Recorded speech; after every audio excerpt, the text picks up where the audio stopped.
Wala tayong nabili. Ang dami tao. Sobra. Hindi ko alam paano tayo kakain sa ganyung sitwasyon. Anyways, punta tayo London Bridge na. Dito sa way na to. Hanap tayo ng ibang kainan mamaya. Ulo nang hinayang ako kasi na may nakita akong brownie. Ang laki, sobrang laki ganun. Sarap din yun eh. 350 lang. Anyway, sakad na tayo. Pa London Bridge. Sana may silungan. Ulo magpayong na lang tayo. Lakas na eh. So, okay tayo dito. Kasi ito na yung London Bridge.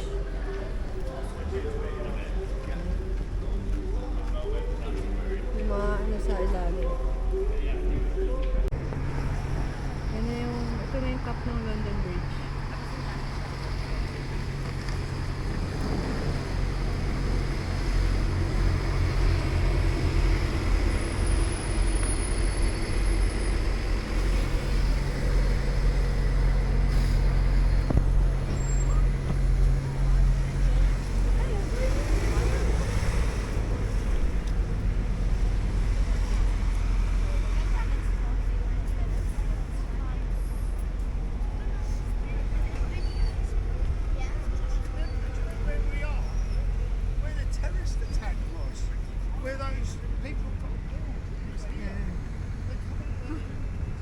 Parang yun pa yung sinasabi ko. This is the London Bridge.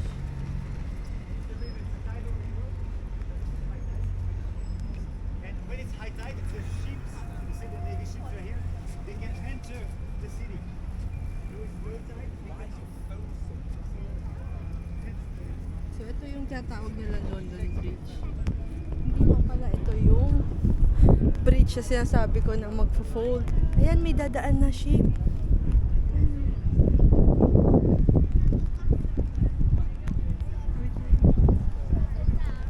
Bridge. Ito tayo galing yung Millennium. Nakita nyo, parang may ship na nakaabang. Hindi pala. Akala ko andar. So yan yung bumubukas. Yan. Ang layo niya pala from here. Parang ang layo na nung nalakad ko. So ayun. Yun yun, no? Yung mag-open. Hindi pala. Ito pala ang tawag sa kanya. So lalakad pa tayo. Ito yung lalakarin. Pag ganun. Isang ganun na lang siguro. Nakarin na natin. Yan siya, oh. So may map dito, di ba? Dito tayo sa London Bridge. Tama naman na London Bridge yung tawag natin sa kanya. Pero yung gusto ko palang makita is yung Tower Bridge. Tower Bridge Exhibition. Yan. So dyan tayo pupunta. Itong lalakarin na lang natin yan dati. Ayan, yan na yan. Diretso. Thanks, man. Anyways, dyan naman na tayo. Last na rin natin yun eh. After nun, uwi na tayo. Kasi ingat lang, dahil madulas. Yan yung London Bridge. Yan yung London Bridge. Ayun, Tower Bridge pala yun. Sa kabilang side. Ang tawag nila dyan sa magandang building na yan. Walkie-talkie. Ayan. Anyways, sa tayo. Yung HMS Belfast.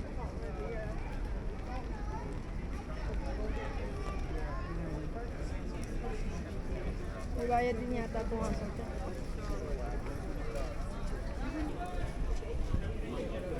Imperial War Museum. Ayan. So kung gusto nyo siya explore, pasok lang kayo dyan. Nakikita ako 29 pounds. Tama ba? 29, 28 pounds, euro. Pounds pala. So,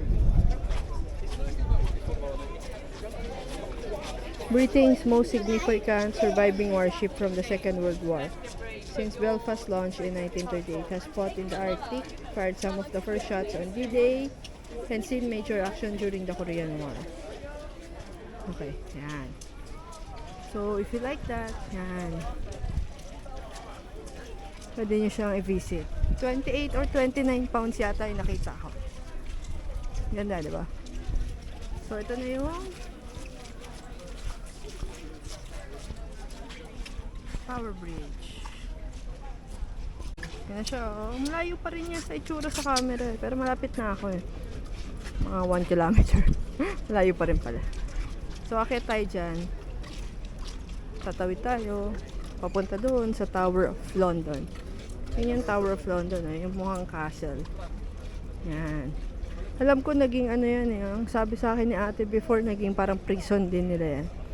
Tapos alam ko meron dyang entrance din. Hindi tayo mag-entrance na. Kasi nga, sabi ko after, uwi na tayo. May underground dyan. Somewhere near.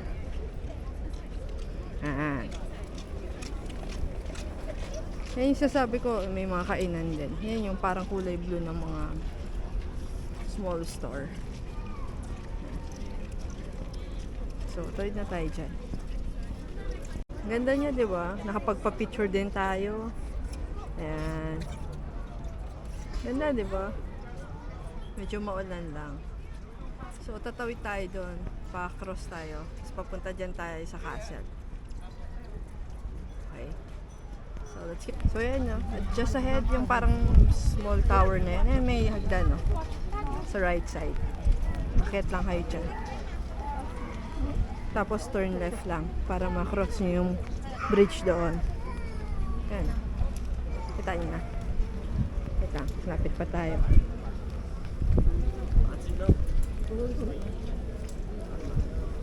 Yan. Yan, oh. Kita nyo, may mga umakyat. Then, shop. Hindi na tayo punta doon. Nakita tayo dito.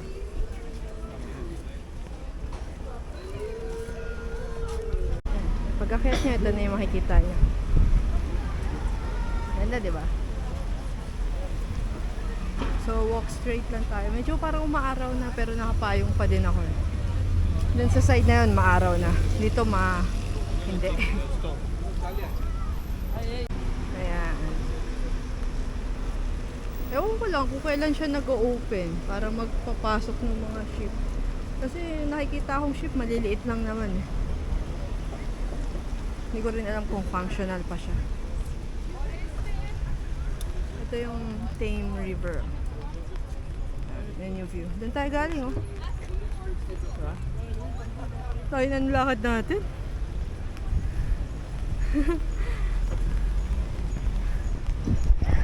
Okay lang yan. Wala naman tayo exercise yesterday, eh.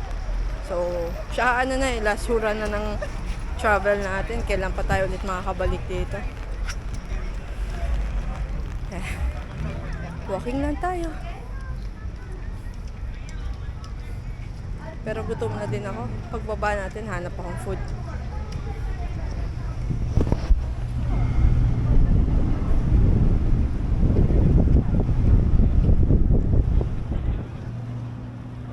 Meron siya nakalagay yun. Explore inside Tower Bridge entrance. Yan siya. So makakaakyat ka siguro dyan. Magkano kaya entrance? Tingnan natin. Pero hindi na ako pupunta, ha. Para lang...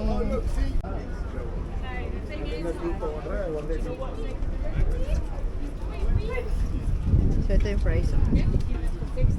Adult, 13 pounds. Yung price. Medyo maiksi naman yung pila. Bearable naman siya. Tapos 13 pounds lang.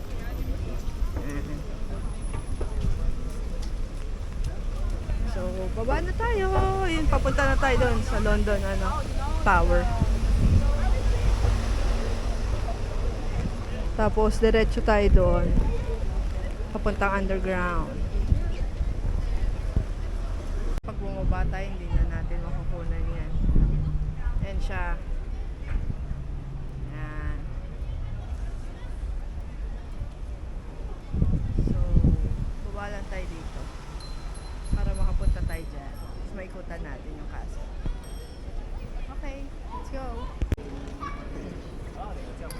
Sa baba ito siya. Pero titingin muna ako to sa mga map bago tayo pumasok dyan. Wala pa naman ticket na require eh. Tingin muna tayo dito. Ano, siya yung tinatawag na Tower of London. Yung apat.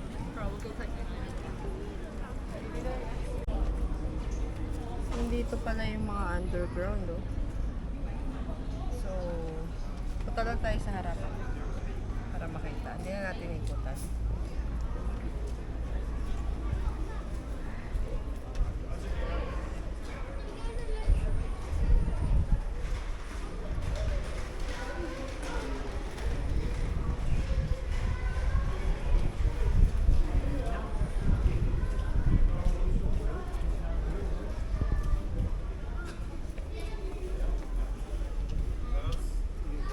Spannend, wenn man da in der Lade da Yan yung baba, oh. May mga ganun-ganun na siya ang design. Huminto din yung ulan. Yay! So, ito na siya. Tingnan natin ito.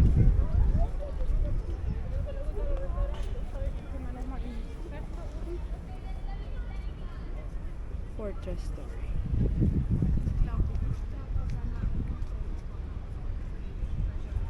Ganda, no? Na-maintain pa nila. The Royal Armory. Ito, escape daw to. Pero malamang yung entrance sa harap. Maraming tao sa loob, oh.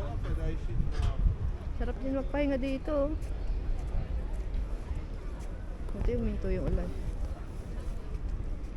Yung mga info-info na rin sa gilid, eh. Escape from tower. Yun yun, ginaganon siya. Gerard made a successful escape climbing down the cradle tower by rope. He fled to a boat waiting by the wharf below. Oh, may naka-escape. Catholic priest John Gerard was imprisoned and tortured in the tower for being a spy on the orders of Queen Elizabeth I. Okay.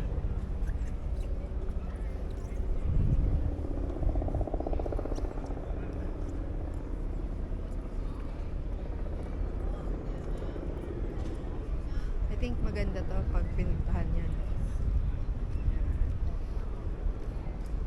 Pero tayo, hindi na tayo punta kasi kulang na rin tayo sa oras, eh. Saan tayo sa harap?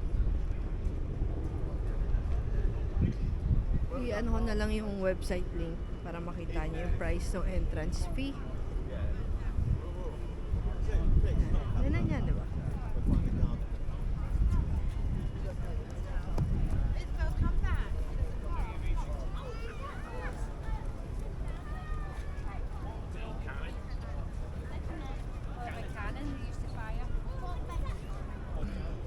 Parang doon sa harap meron.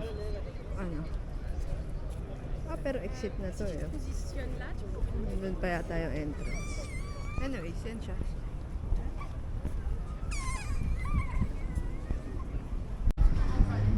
Yun yung Tower London, di ba? Sa likod lang niya. Yun yung Tower Hill Station. So, connect naman na yan. Na tayo.